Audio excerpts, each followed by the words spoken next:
Alors, c'est très difficile de définir et surtout, j'aimerais pas me définir. Donc, je dirais, je suis indéfinissable. Si on peut dire comme ça.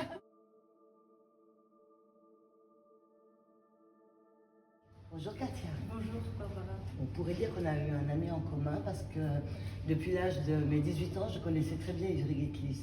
Ivry Guitlis, pour moi, c'est l'artiste de mon cœur. C'est l'artiste que j'aime le plus au monde.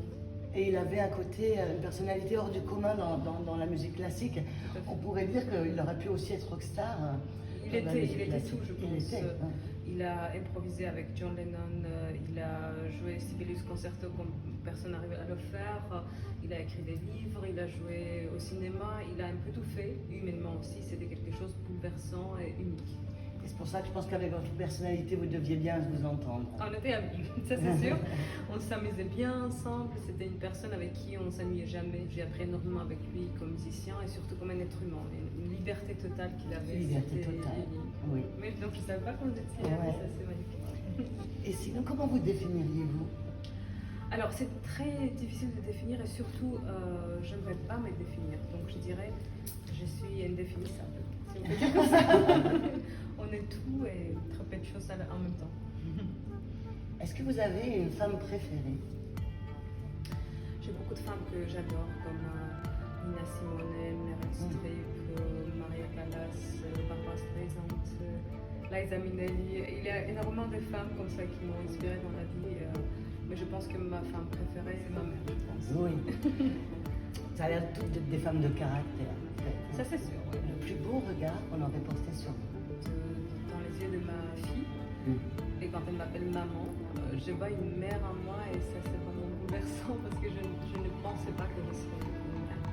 Je savais qu'il y a ce potentiel dans chaque femme. Et on est quelque part tous humains parce qu'on a ce potentiel en tant qu'une femme d'être une mère, cette maternité qui est en nous, en chacun de nous. Mais d'être appelée maman par sa fille, c'est un regard vraiment bouleversant. Ça m'a fait fondre et je suis complètement vulnérable devant elle. Est-ce que vous avez une question que vous voudrez me poser à moi? Ah oui, j'aimerais beaucoup parce que déjà j'aime beaucoup ce que vous faites, votre art. Donc j'aimerais savoir comment vous définirez fashion et le style. Ah.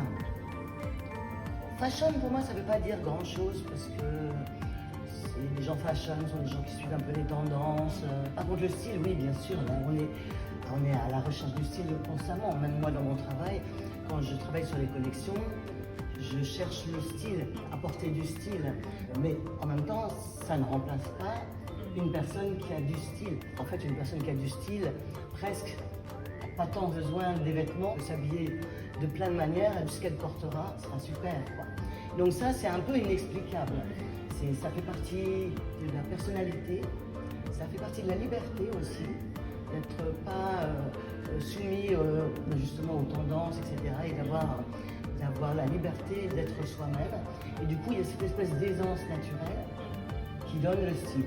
Et après, ça peut s'exprimer de plein de manières. Il y a des gens qui aiment être en costume pantalon, des gens qui aiment être en robe sexy, des gens qui vont être beaucoup plus introvertis, des gens plus extravertis. Mais c'est le style qu'ils ont intérieurement qui va tout faire. Après, moi, je vais vers eux pour leur apporter votre style. Voilà. C'est très beau, donc vous dites le style c'est la liberté de se trouver, d'être à l'aise avec notre liberté, mais dans les nuances qu'on choisit. Voilà, complètement. Je pense que les gens qui sont trop soumis au regard des autres vont pas avoir ce style parce qu'ils doutent d'eux-mêmes, ils n'ont pas confiance, où ça se sent et il n'y a pas encore cette notion de style. Mais ça vient, ça peut venir aussi petit à petit. Comment dire, on peut ne pas l'avoir naturellement et l'acquérir au fur et à mesure en apprenant à se connaître soi-même. Magnifique. Merci. Je suis contente de vous avoir rencontré.